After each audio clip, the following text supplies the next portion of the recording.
Taste the Daily. Tiruvannamalai மாவட்டத்தில் நிலச்சரிவில் சிக்கி 7 பேர் உயிரிழந்த செய்தி அறிந்து மிகுந்த மனவேதனை அடைந்ததாக அதிமுக பொதுச் செயலாளர் எடப்பாடி கே பழனிசாமி இரங்கல் தெரிவித்துள்ளார். பெஞ்சல் புயல் காரணமாக திருவண்ணாமலை தீபமலை அடிவார பகுதியில் ஏற்பட்ட நிலச்சரிவில் சிக்கி கௌதம், இனியா, மகா, வினோதினி, ரம்யா என 5 குழந்தைகளும், ராஜ்குமார், மீனா தம்பதியினர் ஆகிய 7 பேரும் சடலமாக மீட்கப்பட்டனர். இது தொடர்பாக கழக பொதுச் செயலாளர் வெளியிட்டுள்ள இரங்கல் அறிக்கையில், உயிருடன் மீட்கப்படுவர் என்று நம்பிக்கையுடன் இருந்த நிலையில் பேரிடியாக இந்த செய்தி மிகுந்த துயரத்தை தருகிறது என குறிப்பிட்டுள்ளார்.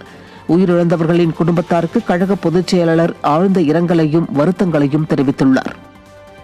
சென்னை எண்ணூரில் மின்கம்பத்தில் மின்சாரம் பாய்ந்த நிலையில் அலட்சியம் காட்டிய மின்வாரியத்தினரின் செயல் அதிர்ச்சியை ஏற்படுத்தி உள்ளது. எண்ணூர் அன்னை சிவகாமி நகர் பகுதியில் மின்சார கம்பத்தில் இருந்து மின்சாரம் பாய்வது குறித்து அப்பகுதி மக்கள் மின்வாரிய அலுவலகத்திற்கு புகார் அளித்தனர். அந்த மின்கம்பத்தை பார்வையிட்ட அதிகாரிகளும் இந்த மின்கம்பம் மாநகராட்சி கட்டுப்பாட்டில் தான் வரும் என்று கூறி மின்சாரத்தை கூட துண்டிக்காமல் கூட புறப்பட்டு சென்றனர். இதுகுறித்து எண்ணூர் உதவி பொறியாளரிடம் இளைஞர் ஒருவர் புகார் தெரிவித்த நிலையில் மின்வாரிய அதிகாரிகளும் கிளிப்பிள்ளை போல அதே பதிலை கூறும் ஆடியோ தற்போது வெளியாகி பொதுமக்களை அதிர்ச்சியில் ஆழ்த்தி உள்ளது. இதை கண்ட பொதுமக்கள் திராவிட மாடல் ஆட்சியில் பொதுமக்களின் உயிருக்கு இவ்வளவுதான் மதிப்பா என வேதனை தெரிவிக்கின்றனர்.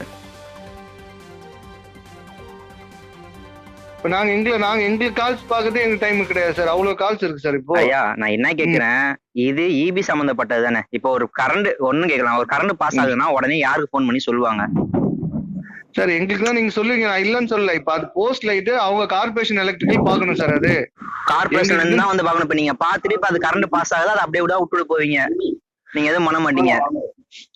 நான் எதுவும் பண்ண மாட்டேன் சார். அவங்க கிட்ட சொல்லுங்க, அவங்க வந்து பாப்பாங்க சார். உங்க பேரு? என் பேர் புண்ணியகுடி சார். புண்ணியகுடி. என்னவா இருக்கீங்க? நீங்க யாரு கால் பண்ணீங்க இப்போ? நீங்க என்னவா இருக்கீங்க? EB number. ஓகே. விழுப்புரம் மாவட்டம் தும்பூர் ஏரிக்கரை உடைந்து ஏற்பட்ட வெள்ளப்பெருக்கில் சிக்கி டாஸ்மாக் ஊழியர் ஒருவர் உயிரிழந்த சம்பவம் சோகத்தை ஏற்படுத்தியுள்ளது. பெஞ்சல் புயலின் காரணமாக பெய்த மழையில் தும்பூர் ஏரியின் கரை உடைந்து வெள்ளப்பெருக்கு ஏற்பட்டது.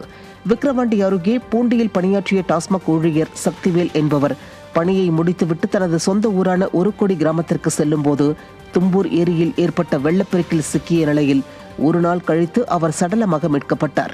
இந்த சம்பவம் அப்பகுதியில் சோகத்தை ஏற்படுத்தியது. முறையாக வடிகால் பணிகளை மேற்கொள்ளாத திறனற்ற ஸ்டாலின் அரசு மழை காலங்களில் ஆபத்தான நிலையில் உள்ள நீர்நிலை பகுதிகளில் பாதுகாப்பு பணிக்காக காவலரை கூட நியமிக்காததால் உயிரிழப்பு ஏற்படுவதாக பொதுமக்கள் குற்றம் சாட்டுகின்றனர்.